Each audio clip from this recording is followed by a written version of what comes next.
వికలాంగుల సంక్షేమం మరియు సామాజిక చేరికను బలోపేతం చేయడానికి ఇంద్రధనస్సు అనే ఇనిషియేటివ్ను ఏ రాష్ట్ర ప్రభుత్వం ప్రారంభించింది? ఆంధ్రప్రదేశ్. వికలాంగుల సంక్షేమం మరియు సామాజిక చేరికను బలోపేతం చేయడానికి ఆంధ్రప్రదేశ్ ప్రభుత్వం ఇంద్రధనస్సు అనే ఇనిషియేటివ్ను ప్రారంభించింది.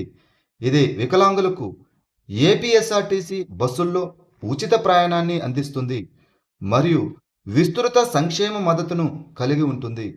మార్చి 2026 నాటికి మరణించిన వారి అవయదానంలో భారతదేశంలో ఏ రాష్ట్రం ముందుంది? తమిళనాడు. తమిళనాడు ట్రాన్స్ప్లాంట్ అథారిటీ కింద మరణించిన అవయవ దానంలో తమిళనాడు భారతదేశంలో ముందుంది. 2026 మొదటి 2 నెలల్లో రాష్ట్రంలో 57 మంది మరణించిన అవయవదాతలు నమోదయ్యారు. తమిళనాడు 2008లోనే నిర్మాణాత్మక మరణించిన అవయవ దాన వ్యవస్థను ప్రారంభించింది. శాస్త్రీయ విధానం మరియు బలమైన నైతిక విలువల ఆధారంగా ఈ నమూనా ఇప్పుడు స్థిరమైనదిగా పరిగణించబడుతున్నది. మార్చి 2026లో విడుదలైన మహాత్మా ఏ గ్రేట్ కమ్యూనికేషన్ అనే పుస్తక రచయిత ఎవరు? ధీరజ్ కకాడియా.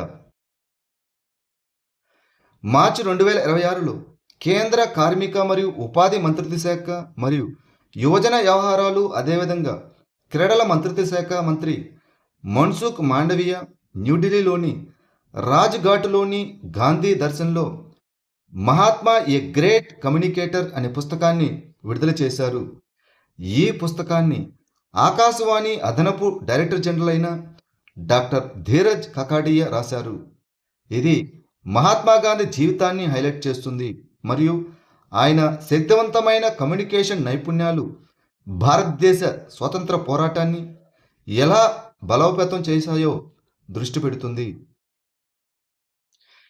ఇటీవల వార్తలో కనిపించిన జిఐ ట్యాగ్ చేయబడిన కర్బీ ఆంగ్లాంగ్ అల్లం ఏ రాష్ట్రానికి చెందినది? అస్సాం. అస్సాం తన మొదటి ట్రయల్ ఎగుమతిని లండన్కు 1.2 మెట్రిక్ టన్నుల భౌగోళిక సూచిక ట్యాగుతో ప్రారంభించింది. ఇది ఒక ప్రధాన వ్యవసాయ మైలురాయిని సూచిస్తుంది. కర్బీ ఆంగ్లాంగ్ జిల్లా బలమైన సువాసన, అధిక ఘాటు మరియు ఔషధ విలువలకు ప్రసిద్ధి చెందిన ఈ ప్రీమియం అల్లం రకాన్ని ఉత్పత్తి చేస్తుంది. దీనిని ప్రధానంగా సింగాసన్ కొండల్లో సాంప్రదాయ జూమ్ షిఫ్టింగ్ సాగు మరియు తిల వ్యవసాయ పద్ధతులను ఉపయోగించి పండిస్తున్నారు. దీనికి భౌగోళిక సూచిక ట్యాగు వచ్చింది. అదేవిధంగా పాక, ఔషధ మరియు ప్రాసెసింగ్ పరిశ్రమల్లో విస్తృతంగా దీనికి డిమాండ్ ఉంది. 2026 Laureus world team of the ఇయర్కు ఏ దేశ మహిళా క్రికెట్ జట్టు నామినేట్ అయింది? భారత్ జట్టు. ఐసీసీ ఉమెన్స్ వరల్డ్ కప్ 2025లో చారిత్రాత్మక విజయం సాధించిన తర్వాత భారత మహిళా జాతీయ క్రికెట్ జట్టు ప్రతిష్టాత్మక Laureus world team of the year award 2026కి నామినేట్ చేయబడింది. ఈ అవార్డుతో వారు తమ తొలి ప్రపంచ టైటిల్ను కైవసం చేసుకున్నారు. Laurus sports for good foundation నిర్వహించిన ఈ అవార్డు భారతదేశాన్ని ఎలైట్ గ్లోబల్ జట్లతో పాటు ఉంచుతుంది. మహిళా క్రికెట్ జట్టుకు ఈ నామినేషన్ తొలిసారిది. డాక్టర్ బిఆర్ అంబేద్కర్ యాత్ర పథకాన్ని ఏ రాష్ట్రం లేదా కేంద్రపాలిత ప్రభుత్వం ప్రారంభించింది? పుదుచ్చేరి.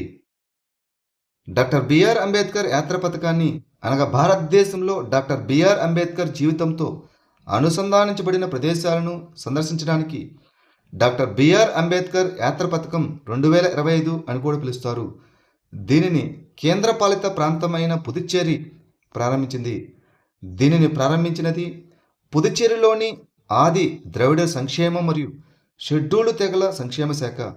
దీని యొక్క లక్ష్యం డాక్టర్ బిఆర్ అంబేద్కర్తో అనుసంధానించబడిన 4 ముఖ్యమైన ప్రదేశాలను సందర్శించడానికి ఎస్సీ మరియు ఎస్టీ వ్యక్తులకు ఆర్థిక సహాయం అందించడం. ఇందులో మొదటిది జనం భూమి మోవ్, దీక్ష భూమి నాగపూర్, మహాపరినిర్వార్ భూమి ఢిల్లీ మరియు చైత్య భూమి ముంబై. వరల్డ్ ఒబేసిటీ అట్లాస్ 2026 ప్రకారం బాల్య ఊబకాయంలో ప్రపంచవ్యాప్తంగా రెండవ అత్యధిక దేశంగా ఏ దేశం అవతరించింది? భారతదేశం. వరల్డ్ ఒబేసిటీ ఫెడరేషన్ యొక్క వరల్డ్ ఒబేసిటీ అట్లాస్ 2026 ప్రకారం భారతదేశం యునైటెడ్ స్టేట్స్ ఆఫ్ అమెరికాను అధిగమించి ప్రపంచవ్యాప్తంగా బాల్య ఊబకాయంలో రెండవ స్థానం నిలిచింది. 2025 నాటికి 14 మిలియన్ల మంది ఊబకాయంతో జీవిస్తున్నారు. ఈ ధోరణిని నడిపించే కారకాలలో మొదటిది తక్కువ శారీరక శ్రమ, రెండవది అధిక చక్కెర పానీయాల వినియోగం, మూడవది తగినంత పాఠశాల భోజనం లేకపోవడం మరియు తక్కువ ఆప్టిమల్ తల్లిపాలు ఇవ్వడం వంటివి ఉన్నాయి. ఇందులో మొదటి స్థానంలో చైనా, రెండవ స్థానంలో భారతదేశం, మూడవ స్థానంలో యునైటెడ్ స్టేట్స్ ఆఫ్ అమెరికా నిలిచాయి. అస్మితా లీగ్ భారత ప్రభుత్వ ఏ ప్రధాన క్రీడా కార్యక్రమంలో భాగం? Khelo India mission. మార్చి 2026లో కేంద్ర యువజన వ్యవహారాలు మరియు క్రీడా మంత్రిత్వ శాఖ సహాయ మంత్రి రక్షా నిఖిల్ ఖడ్సే మార్చి 8న అంతర్జాతీయ మహిళా దినోత్సవాన్ని పురస్కరించుకుని inspiring women through action league ద్వారా దేశవ్యాప్తంగా ఒక ప్రత్యేక అచీవింగ్ స్పోర్ట్స్ మైలురాయిని ప్రకటిస్తున్నారు. ఈ లీగ్ 2021లో ప్రారంభమైంది. లింగ సమానత్వాన్ని ప్రోత్సహించడానికి మరియు అట్టడుగు స్థాయి ప్రతిభను గుర్తించడానికి ఖేలో ఇండియా మిషన్లో ఇది ఒక భాగం. రైసినా డైలాగ్ 2026 ఏ దేశంలో జరుగుతుంది? భారతదేశంలో. రైసినా డైలాగ్ 2026 న్యూఢిల్లీలో జరుగుతుంది. దీనిని అబ్జర్వర్ రీసెర్చ్ ఫౌండేషన్ భారత విదేశాంగ మంత్రిత్వ శాఖతో కలిసి నిర్వహిస్తుంది. 2016లో ప్రారంభించబడిన ఇది భారతదేశ ప్రధాన భౌగోళిక, రాజకీయ వేదిక మరియు భద్రత, వాణిజ్యం, ఆర్టిఫిషియల్ ఇంటెలిజెన్స్, వాతావరణం మరియు ప్రపంచ పాలనపై చర్చించడానికి నాయకులు, మంత్రులు, సిఇఓలు మరియు పండితులను సమావేశపరుస్తుంది. అయితే 2026 యొక్క థీమ్ వచ్చేసి సంస్కార వాదన, వసతి, పురోగతి, అనగా సంస్కార, అసర్షన్, అకామిడేషన్ అండ్ అడ్వాన్స్మెంట్. దీనిని నరేంద్ర మోదీ మరియు అలెగ్జాండర్ స్టబ్ ప్రారంభిస్తున్నారు. హట్టి రిసాల పండుగను ప్రధానంగా ఏ రాష్ట్రంలో జరుపుకుంటారు? మహారాష్ట్ర. హట్టి రిసాల పండుగ ప్రధానంగా మహారాష్ట్రలో జరుపుకుంటారు. ఈ పండుగ మహారాష్ట్రలోని జల్నా నగరంలో ఏటా జరిగే ఒక నిర్దిష్ట చారిత్రాత్మక మరియు ప్రతిష్టాత్మకమైన సాంస్కృతిక సంప్రదాయం. దీనిని ధూళి వందనం సందర్భంగా అనగా హోలీ తర్వాత రోజు జరుపుకుంటారు. అలంకరించబడిన ఏనుగు ఒక సింబాలిక్ రాజు మరియు ప్రధానమంత్రిని మోసుకెళ్తుంది. వారు జనంపై రెవిడిస్ అనే పిలువబడే స్వీట్లను చల్లుతారు. పర్యావరణ అనుకూల హోలీ ప్రచారాన్ని పర్యావరణం, అటవీ మరియు వాతావరణ మార్పుల మంత్రిత్వ శాఖ ఏ కార్యక్రమం కింద ప్రారంభించింది? పర్యావరణ విద్యా కార్యక్రమం కింద. పర్యావరణ, అటవీ మరియు వాతావరణ మార్పుల మంత్రిత్వ శాఖ పర్యావరణ క్లబ్బుల్లో పర్యావరణ విద్యా కార్యక్రమం కింద పర్యావరణ అనుకూల హోలీ ప్రచారాన్ని ప్రారంభించింది. ఆకుకూరలు, బీట్రూట్, పసుపు మరియు పలాస్ పువ్వుల నుంచి సహజ రంగులను తయారు చేయడంలో విద్యార్థులకు శిక్షణ ఇస్తారు. ఈ రంగులు రసాయన రహితమైనవి, జీవ అధోకరణం చెందనివి మరియు ప్రజలకు మరియు పర్యావరణానికి సురక్షితమైనవి. ఈ చొరవ బాధితాయుతమైన పండుగ పద్ధతులను ప్రోత్సహిస్తుంది. గ్రీన్ చౌపాల్ ఇనిషియేటివ్ను ఏ రాష్ట్ర ప్రభుత్వం ప్రారంభించింది? ఉత్తరప్రదేశ్. యోగి ఆదిత్యనాథ్ నేతృత్వంలోని ఉత్తరప్రదేశ్ ప్రభుత్వం పెద్ద ఎత్తున మొక్కల పెంపకం ద్వారా రాష్ట్రాన్ని హరిత రాష్ట్రంగా మార్చడానికి కృషి చేస్తున్నది. గ్రీన్ చౌపాల్ ఇనిషియేటివ్ను ఉత్తరప్రదేశ్ ప్రభుత్వం ప్రారంభించింది. గత 9 సంవత్సరాల్లో 242 కోట్లకు పైగా మొక్కలు నాటారు.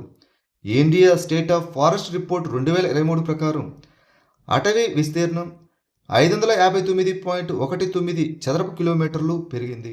2026 ఐక్యరాజ్య సమితి పర్యాటక మంత్రుల శిఖరాగ్ర సమావేశం ఎక్కడ జరిగింది? జర్మనీ. 2026 ఐక్యరాజ్య సమితి పర్యాటక మంత్రుల శిఖరాగ్ర సమావేశం జర్మనీలోని ఐటీబీ బెర్లిన్లో ఉద్భవిస్తున్న గమ్యస్థానాలకు సాధికారత, సంభావ్యత నుంచి పనితీరు వరకు అనే అంశంపై జరిగింది. భారత పర్యాటక మంత్రి గజేంద్ర సింగ్ షెకావత్ స్థిరమైన, సమ్మిళిత మరియు సమాజ కేంద్రీకృత పర్యాటక వృద్ధి కోసం విజన్ 2047 రోడ్ మ్యాప్ను పంచుకున్నారు. ఉడాన్ పథకం మరియు వందే భారత్ ఎక్స్ప్రెస్ రైళ్ల ద్వారా కనెక్టివిటీని పెంచుతూ ఆపరేషనల్ విమానాశ్రయాల సంఖ్య 74 నుంచి 160కి పెరిగింది.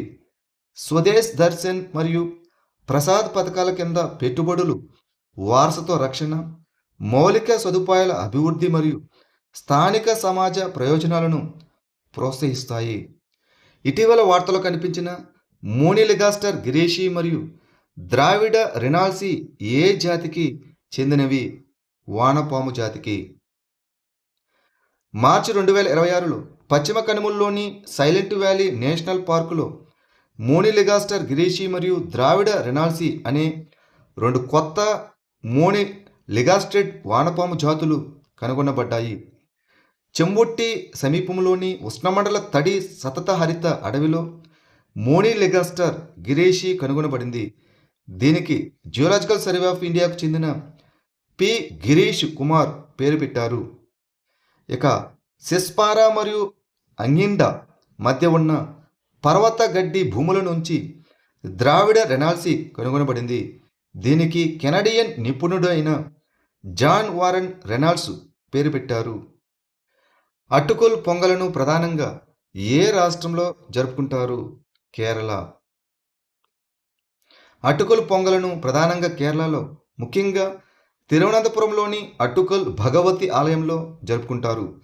ప్రపంచంలోని అతిపెద్ద వార్షిక మహిళా సమావేశంగా పిలువబడే ఈ 10 రోజుల కార్యక్రమంలో లక్షలాది మంది మహిళలు అటుకలమ్మ దేవతను గౌరవించడానికి కుండల్లో బియ్యం నైవేద్యాలను వండుతారు.